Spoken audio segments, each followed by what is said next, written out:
Muy bien, ahora sí, muy buenos días a todos, todas. El día de hoy esta es la clase número 16.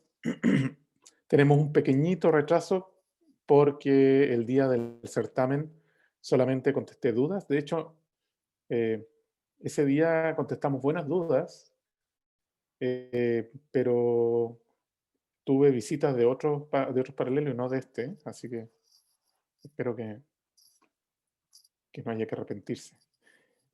Así que les cuento que independientemente de cómo vamos a... sí, Yuditsa, estamos hablando de que lamentablemente te veía yo colgada y no se podía entrar. Así que bueno, finalmente pudiste entrar. Muy bien, vamos a hablar de teoría cinética de los gases o vamos a finalizar el capítulo de gas ideal, ¿ya? Gases, ¿por qué vamos a estudiar gases? Bueno, gases porque es el estado de la materia más sencillo de estudiar, en particular el gas ideal es el modelo más sencillo, ¿no? Sí, imagínense que el modelo de gas ideal tenemos una caja de paredes infinitamente rígidas, ¿ya? Y dentro de la caja hay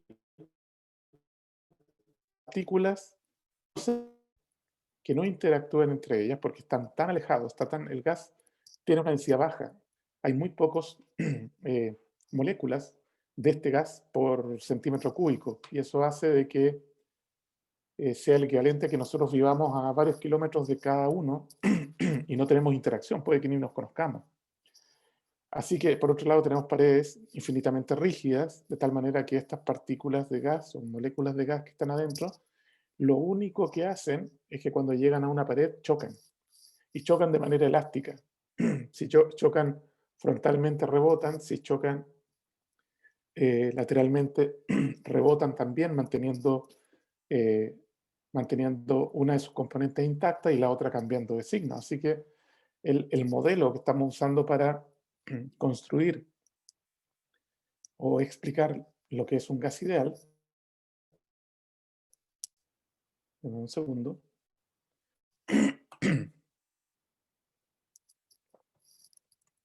es realmente muy, muy sencillo. ¿Ok?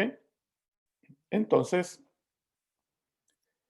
el modelo, lo último que habíamos visto en la clase pasada, el modelo cinético de molecular de un gas ideal digamos, se podía construir a partir de cuatro supuestos, ¿no? Primero que los que ya les comenté, las paredes son rígidas, las moléculas están en movimiento y obedecen a las leyes de Newton, son muy livianas y la gravedad prácticamente no influye si tenemos un recipiente finito, ¿ya? Eh,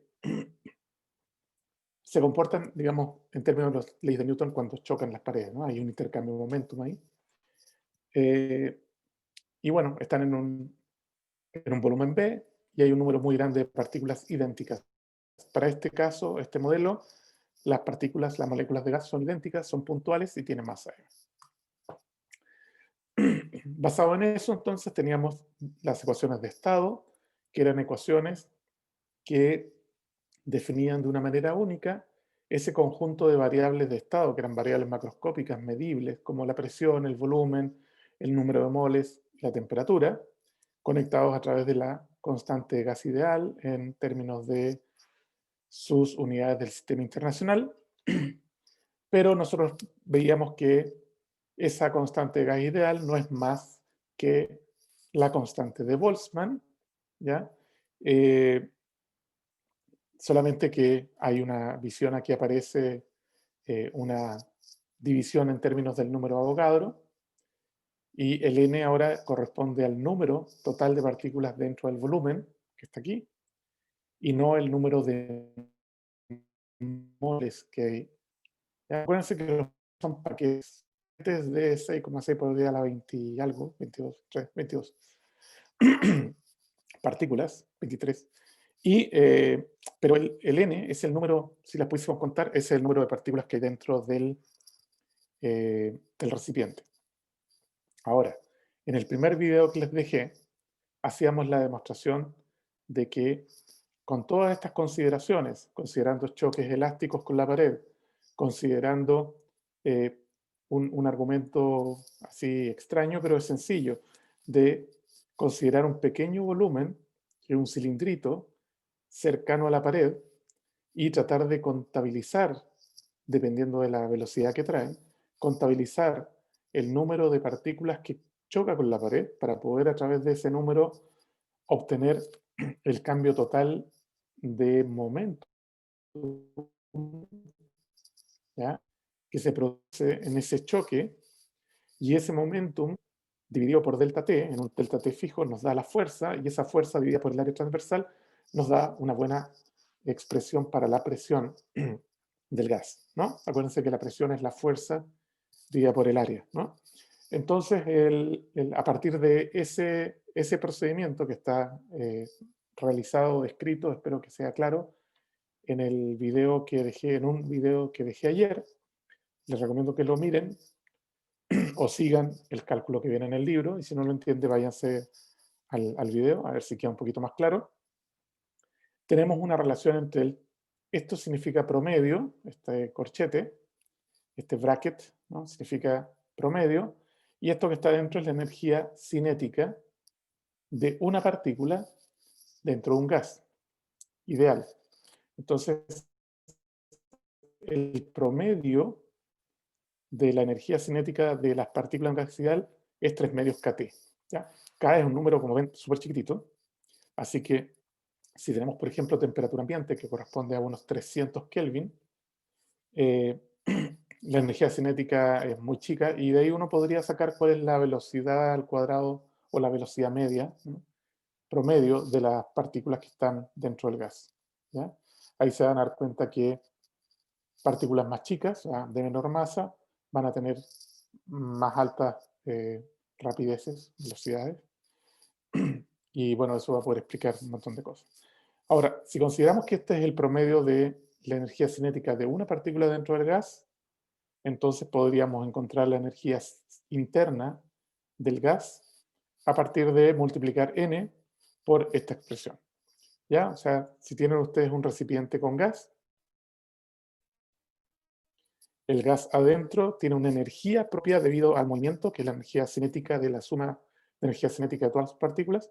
Bueno, esto es el valor que tendría esa energía total interna debido al movimiento de las partículas. Mientras más temperatura, mayor energía. Mientras más partículas tengamos, mayor energía. ¿Ok? ¿Queda alguna pregunta? ¿Hay algo que no haya quedado claro para repetirlo? Déjenme un segundo para ver el chat. Muy bien. Muchas gracias. Perfecto. Bueno, hablemos de Boltzmann, ¿no? Boltzmann es un personaje que aparece a estas alturas del curso. Y hablemos de él porque la historia lo reconoció, pero en vida, y ese fue un grave problema de Boltzmann. Un grave problema porque seguramente Boltzmann tenía su ego. Déjenme ver aquí. Safari.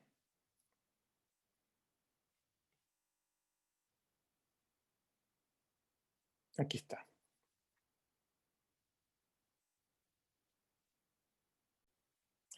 Muy bien. La segunda cosa que le publiqué ayer, que en realidad era muy sencillo, es la ley de Dalton, que seguramente la estudiaron en ciencias naturales, en química y toda la cosa, ¿no? Y que dice que si ustedes tienen un recipiente con gas y este gas está compuesto de partículas de diferentes gases, ¿ya? En el video ahí hice el caso particular del aire, que estaba compuesto de oxígeno, nitrógeno y argón, básicamente, y dependiendo de los porcentajes de moles que estén presentes en el aire, uno podía determinar que una presión de oxígeno es tanto, la presión del nitrógeno es tanto, la presión del argón es tanto, ¿no? Y eso viene de lo siguiente: la única suposición que uno hace es que el sistema está compuesto de partículas de tipo 1, de tipo 2, de tipo 3, ¿no? Supongamos que tenemos 3 tipos de partículas dentro de este gas ideal. Pero como son gases ideales, las partículas lo tienen para moverse todo el recipiente. Entonces no es que las partículas de argón tengan un volumen de argón para moverse, sino que como están tan diluidas, pueden moverse dentro de todo el recipiente. Entonces eso significa que uno podría construir ese n como la suma de los tres y separar la presión 1, la presión 2, la presión 3. O sea, esto de acá define la presión parcial del tipo de gas que tengamos dentro de la mezcla, ¿no? Entonces, una vez que uno tiene el modelo o la ecuación de estado de gas ideal, es muy fácil realmente entender la ley de Dalton de las presiones parciales. Muy bien, hora de trabajar, porque no quiero que se queden ahí estáticos. Hoy sí tenemos 12, así que podemos hacer 3 grupos. Si alguien está solo, o sea, solo en el sentido de que los demás por alguna razón no están conectados, me dicen para cambiarlos de grupo, ¿ya? Como lo hicimos la vez pasada, y péguenle por favor un pantallazo a esa pregunta. Vamos a hacer 2 ejercicios. Este chiquitito, simplemente para tener una idea numérica de las cantidades con las que estamos trabajando. Y luego vamos a hacer uno que está más asociado con la carrera de ustedes. ¿Ok? Así que peguen pantallazo. Yo voy a pausar la grabación. Entonces, el objetivo del ejercicio 1 era habernos dado una idea de, primero, cuáles eran las cantidades de presión que uno podía medir en un laboratorio, ¿no? Primero, en un laboratorio normal, ¿no? Esa era una. Segundo, es, bueno, teniendo en cuenta esa presión y una temperatura normal, entonces, ¿cuántas moléculas de gas ideal habrían en un centímetro cúbico? Nos dimos cuenta que son solamente unos poquitos. O sea, cuando hablamos de presión, alta presión, hablamos de 20 partículas por centímetro cúbico. Eso es lo que hay, ¿no? Nada, muy poquito.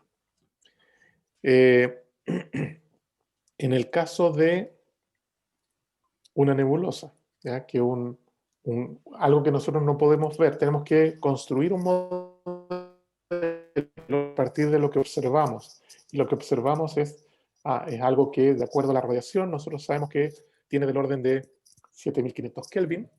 La temperatura de la superficie del Sol es como de 6000, así que estas nebulosas todavía son más calientes que la superficie del Sol. Y bueno, si lo modelamos como un gas ideal, entonces, pensando en el número de moléculas por centímetro cúbico, que esto sería 4 veces, ¿se fijan? 4 veces el número de moléculas que habría en un centímetro cúbico de gas a una atmósfera con 10 a la menos 13 atmósferas, perdón. No, perdón, no a una atmósfera, sino a la temperatura ambiente a 10 a la menos 13 atmósferas, ¿no? Que era el caso de laboratorio. Laboratorio aquí en la Tierra. ¿Ya? Entonces, ¿qué podemos decir? Y aquí que dejo abierto el micrófono, ¿qué podemos decir para la A, que dice, ¿cuál es la presión de gas en la atmósfera? Para que podamos hacer la comparación, en una nebulosa laguna. ¿Obtuvieron algún valor por ahí? Voy a mirar el chat. ¿Es mayor? ¿Es menor? ¿Es mucho mayor? ¿Es mucho menor? ¿Cuánto?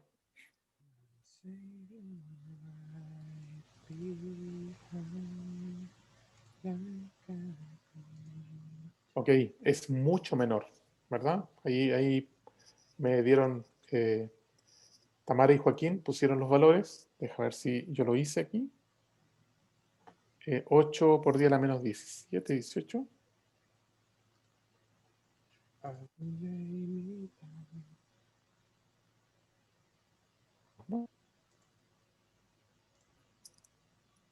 Perfecto. Es mucho menor todavía la presión. O sea, si nosotros viajamos en una nave espacial a la nebulosa Laguna y queremos medir de alguna manera la presión, no la vamos a poder medir con los instrumentos que tenemos acá. ¿Ya? Primera cosa. Si lo vemos desde el punto de vista de qué significa, es muy vacío. ¿Ya? ¿Qué me pueden decir de la V? Dice, las películas de ciencia ficción a veces muestran naves que son sacudidas por turbulencias por viajar por nubes de gas como la nebulosa laguna. ¿Qué tan realista es esa interpretación en las películas de ciencia ficción? ¿De qué deberíamos asustarnos? ¿De las turbulencias o de otra cosa?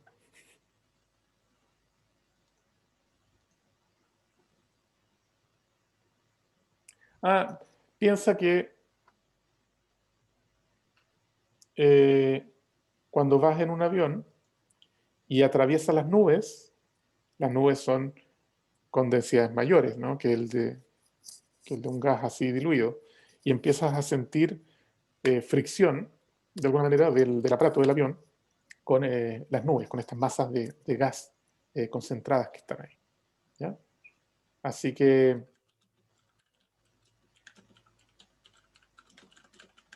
en centímetros cúbicos, sí. Así que deberíamos asustarnos de la temperatura, claro, nos vamos a derretir, ¿no? Así que, pero no vamos a tener ninguna sacudida por efectos de fricción, digamos. Las partículas que vamos a tocar son muy pocas. ¿Ya? Así que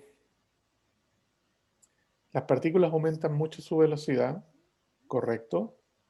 Hay un límite, hay un límite. Uno puede incrementar mucho la velocidad, pero no puede llegar más allá de la velocidad de la luz. Así que hay un límite físico para la rapidez de las partículas. Pero la masa es muy pequeña, así que eso en conjunto te da una energía no muy grande. La energía realmente la energía de estos gases es grande cuando tú sumas muchas cosas, ¿no? Pero sí, efectivamente. Había una mano levantada. ¿Había una mano levantada o idea mía? Sí, profe, Ah, era sí, yo. Tomás. Cuéntame. Que Muy bien. Vámonos ahora a cerrar la clase de hoy con ya, esta parte antes de cerrar con transiciones de fase. A ver, veamos.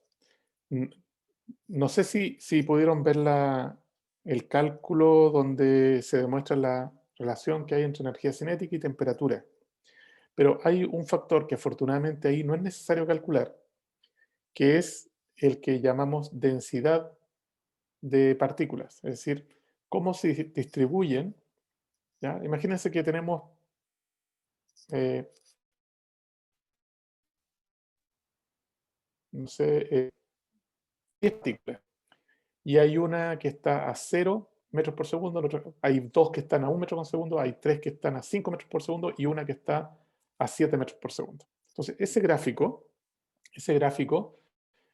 que me dice cuál es la distribución. O sea, por ejemplo, aquí me dice que hay 0 partículas, ¿verdad? 0 partículas con 0 velocidad y hay un mayor número de partículas con esta velocidad y un menor número de partículas y así, ¿no? O sea que hay una especie de curva, de campanita, que me dice cómo se distribuyen las partículas en términos de la rapidez que llevan, ¿no? Entonces, eso es muy importante para poder para poder entender cuántas partículas golpean la pared, ¿no? Para hacer estos cálculos. Bueno, Boltzmann fue uno de los que pudo encontrar esa distribución dependiendo de la temperatura, que es esto que está acá. No lo vamos a demostrar acá porque para eso hay cursos más,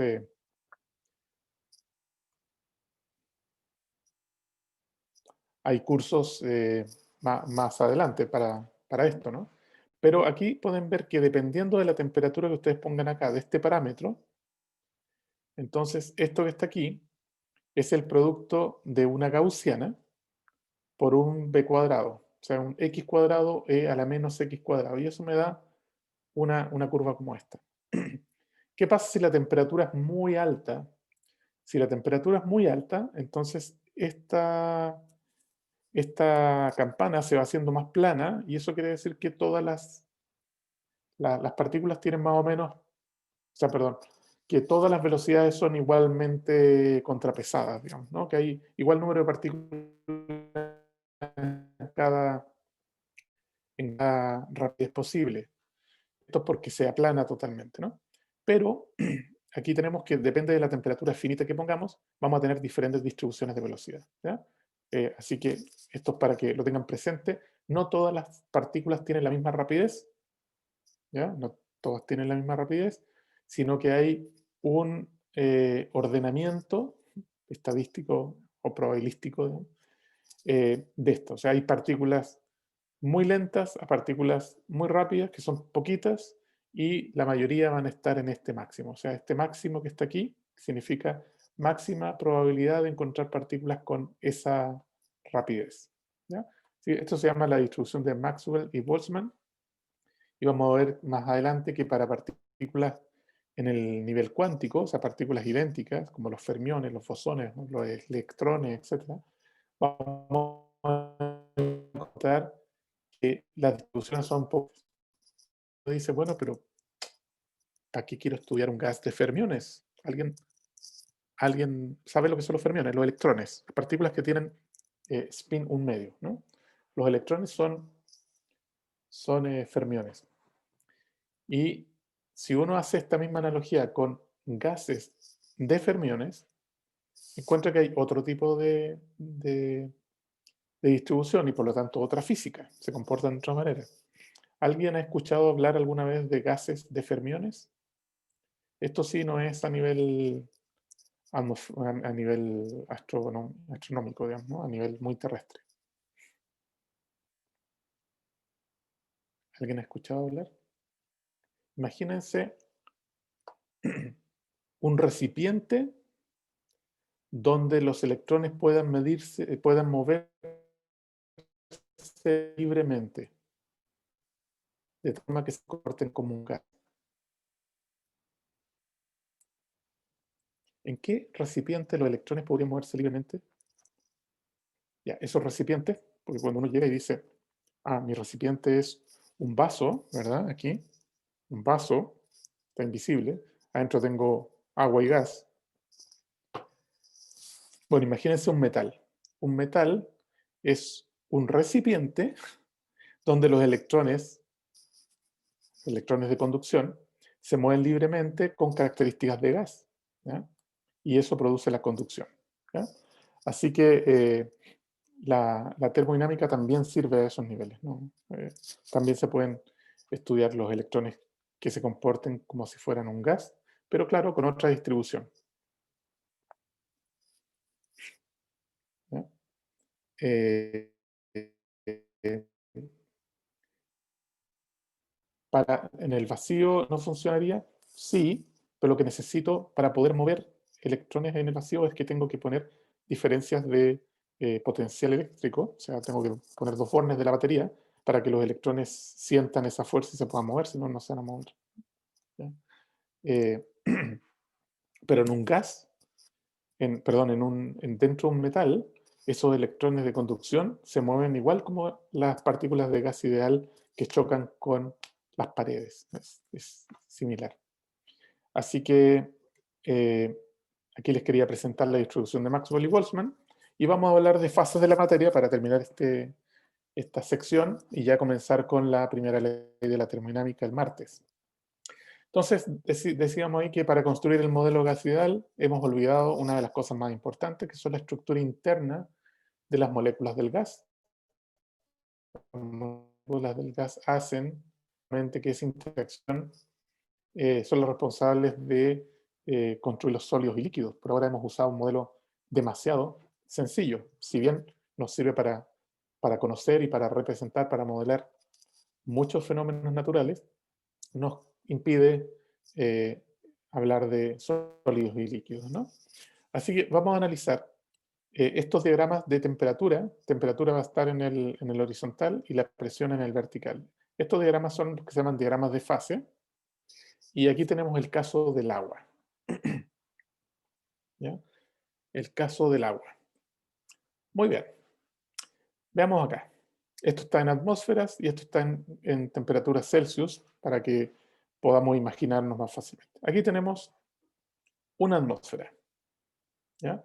Supongamos que tenemos hielo, agua,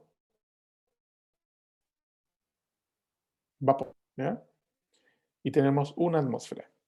Entonces, un punto en este diagrama de fase, ¿ya? Un punto representa, si lo queremos entender así, un estado único de la materia, salvo que ese punto esté sobre estas curvas que están aquí, ¿ya? Estas curvas de cambio de fase, ¿ya? Pero vámonos, aquí tenemos una atmósfera de presión, tenemos hielo en la Antártida a menos 30 grados, menos 50 grados, lo que sea, por acá, a una atmósfera. Y le empezamos a entregar calor, ¿ya?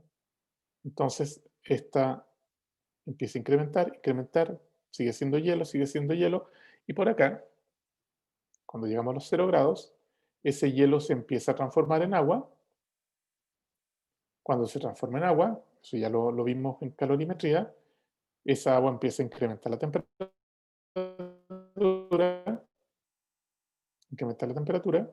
hasta que llegamos a los 100 grados, aquí estamos a nivel del mar, 100 grados, y esa agua se empieza a transformar en vapor, ¿ya?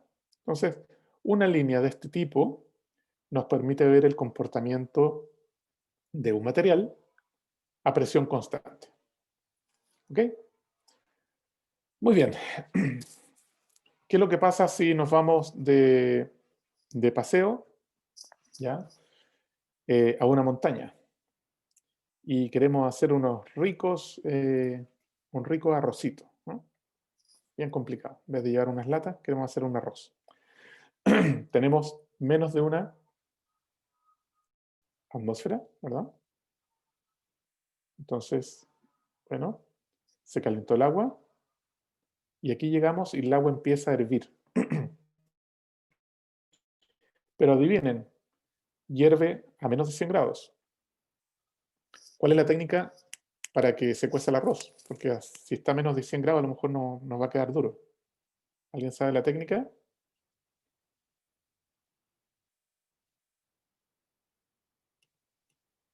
Ahora estamos hablando de cocina.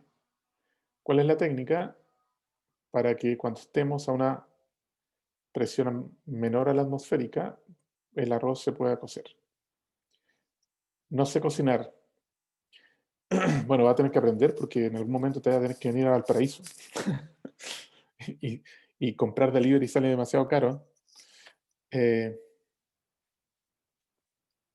bueno, hay que ponerle sal al agua, ¿no? La sal incrementa el punto de ebullición. Muy bien. Entonces, se dan cuenta, esto que está aquí permite explicar una serie de cosas, ¿no? Vamos a ver estas líneas, que son estas líneas conocidas. Esta es la línea de cambio de fase de fusión, ¿ya? Esta es la curva de evaporación, porque es la curva que me lleva del agua a vapor, a gas, agua líquida a agua en vapor. Esta es la de fusión, o sea, se derrite el hielo. Y si ustedes están en una presión baja, como esas que estuvimos ahí viendo, una presión baja, a lo mejor no di a la menos 12, pero por aquí, ¿ya? Se van a encontrar que si ustedes están a una temperatura muy baja y le entregan calor al hielo, ¿ya? Le entregan calor, le suben, antes de 0 grados van a empezar a experimentar evaporación. ¿Ok? ¿Entiendes? Esta es la curva de sublimación, ¿ya? Paso desde hielo, o sea, desde sólido a vapor. ¿Qué más podemos entender? Bueno, este punto de aquí es el punto de ebullición del agua.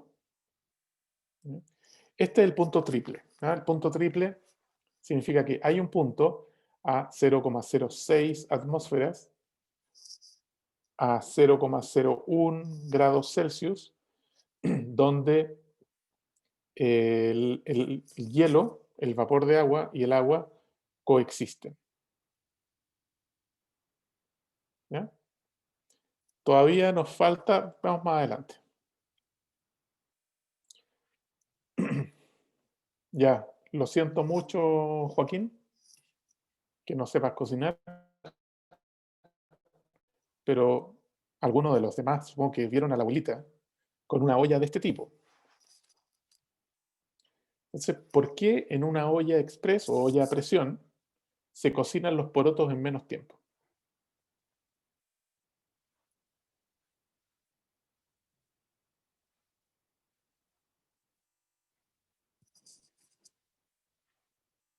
¿Alguien sabe la respuesta? ¿O alguien la está buscando? Pueden buscar ahí, a lo mejor no porotos en Google, pero eh, cuando uno cocina con la estufita y con la olla, la presión es constante, es una atmósfera.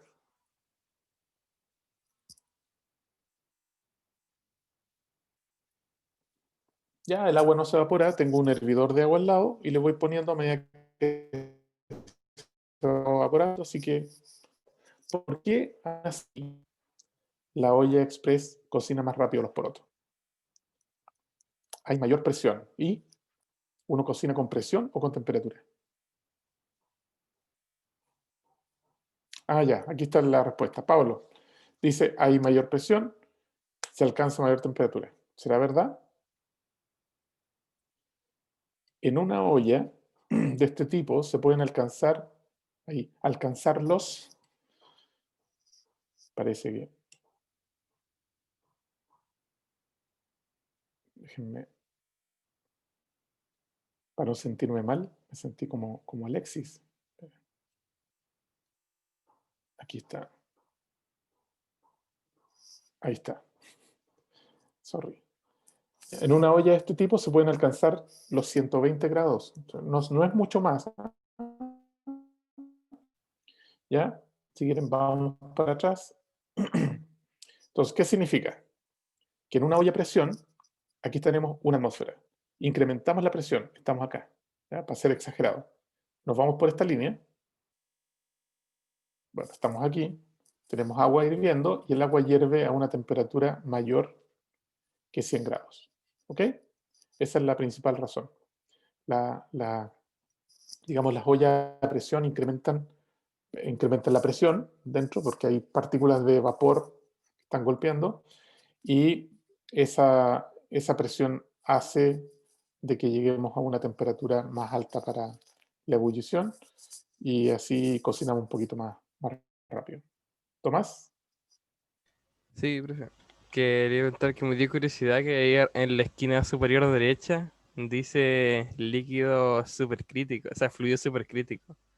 ¿O qué significa eso? Ujú. Ya. Se fijan aquí que la línea o la curva de fusión llega hasta ahí. Eh, la curva de evaporación llega hasta acá. ¿Ya? Y ahí hay un punto que se llama punto supercrítico. ¿Ya? Creo que tengo un monito aquí que lo puse. Resumo aquí y vamos al punto crítico. Entonces, para construir el modelo gas ideal, ya vimos que habíamos olvidado esta cosa que era muy importante, la estructura molecular, cuando analizamos el diagrama de fases de temperatura-presión, aparecían entonces estas dos cosas que acabamos de ver, ¿no? Ya era para resumir. Eh, vámonos antes del punto crítico. ¿Ya? Vámonos bueno, tenemos estas líneas, que son líneas de presión constante, ¿qué es lo que pasa si agarro el hielo y lo empiezo a calentar y llega hasta acá? Bueno, si tengo una presión más baja que 0,6, entonces me paso por una línea de sublimación y paso de hielo a vapor sin pasar por líquido, ¿no? Y bueno, eso ya lo habíamos conversado. En el caso del CO2, el CO2 a una atmósfera, una atmósfera cae en la línea de sublimación. Así que ustedes el CO2, por supuesto, a 78 grados bajo cero, ¿no? Pasan de sólido a gas de manera directa. Por eso nosotros lo vemos en gas. Nosotros estamos por aquí, por acá estamos nosotros, en esta zona, ¿ya? Pero el CO2 a una atmósfera existe en el estado líquido. Vamos al punto crítico. Esta es una cosa bien interesante, porque déjame mover un poco mis cosas aquí en la pantalla. En general, lo que caracteriza un gas, ¿ya? Fíjense, característica típica de un gas. Un gas tiene baja densidad, lo que acabamos de ver, pocas partículas por centímetro cúbico, ¿ya? Baja densidad, alta compresibilidad. O sea, ustedes pueden agarrar un globo, ¿ya? Y achicarlo. O tener una jeringa tapada y le aprietan el pistón, ¿no? Pueden comprimirlo fácilmente. ¿Qué diferencia hay con un líquido? Un líquido tiene alta densidad, ¿verdad? Comparado con un gas, y tiene baja compresibilidad. Ustedes, si tienen la jeringa con agua, no le pueden bajar de volumen así nomás, ¿no? Entonces, en este punto crítico, a partir de esta zona de punto crítico, aquí el gas, que inicialmente tiene una baja, vamos a ir de derecha a izquierda, baja densidad y alta compresibilidad, se transforma poco a poco en un gas con alta densidad y baja compresibilidad. O sea, en este punto crítico y de aquí para arriba, cambian las características del estado de la materia sin cambiar el estado de la materia. ¿Se entiende? O sea, aquí puede vivir un gas con características de líquido. Por eso aquí hablamos de los fluidos supercríticos. Aquí no hay cambio de fase. Ahí lo que hay cambian las características, ¿ya? Ya no hay diferencia entre líquido y vapor. O sea, no es que coexista líquido con vapor, como en el punto triple, o como en esta línea, sino que acá se produce algo que no es líquido ni vapor, ¿ya? Es un gas con características de líquido. Es un líquido con características de gas, ¿ya? Así que, no sé si ahí, Tomás, respondí tú, es una cosa impresionante. Pero, bueno, hay que estar a 218 atmósferas y a 374 grados. En el laboratorio se puede alcanzar y medir esto. ¿Cómo estamos en tiempo? Un minuto. Aquí está el resumen, así que lo van a ver en la presentación de lo que hicimos hoy. Y adiós, se acabó, mira, acabamos con las 9:44. El punto crítico, arriba del punto crítico no hay cambio de fase. Cambian las propiedades, pero no hay cambio de fase, ¿ya? Así que ahí podemos hacer hablar un poquito de por qué la física es una ciencia universal y no otras, por ejemplo, ¿no? Pero podemos dejarlo para más adelante.